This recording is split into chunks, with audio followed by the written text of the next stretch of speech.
To improve performance and get increased FPS in Kingdom Come Deliverance II, first of all, I recommend to download the newest drivers for your graphics card. And depending if you're using NVIDIA or AMD, you will find a different app for it. If you're using NVIDIA, then the app name is NVIDIA, and if you're using AMD, I think it's just called AMD software. And you need to open it, then look for your drivers and download the newest version. Now let's open the game, and right here in the settings we need to go for the graphics settings, and then there's of course resolution, which impacts your FPS quite a lot and overall performance, but it looks a bit bad when you lower it.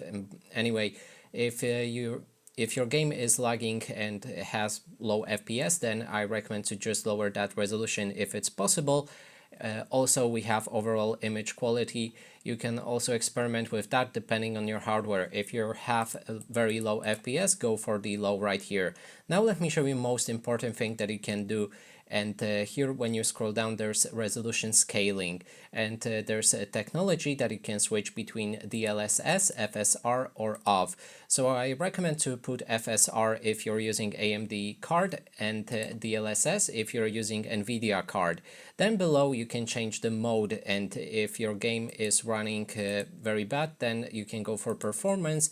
If you have a pretty good, not good, but mid-range FPS, you can go for balance or try quality. It's all about testing.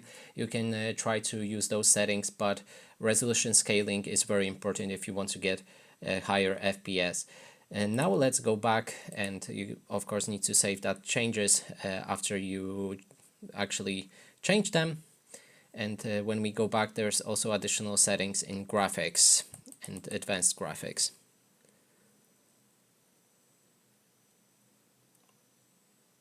So here we have it, advanced graphics settings, and here you can also experiment to adjust things like object quality, particles, lighting, shadows affect FPS a lot, so you can manage that as well. The vegetation detail also impacts FPS a lot, and textures maybe as well, shaders quality, and overall settings right here. They apply depending on how you change the first setting that I mentioned, was the image quality. So if you pick high there, then all of the settings right here will be high as well. And that is basically everything.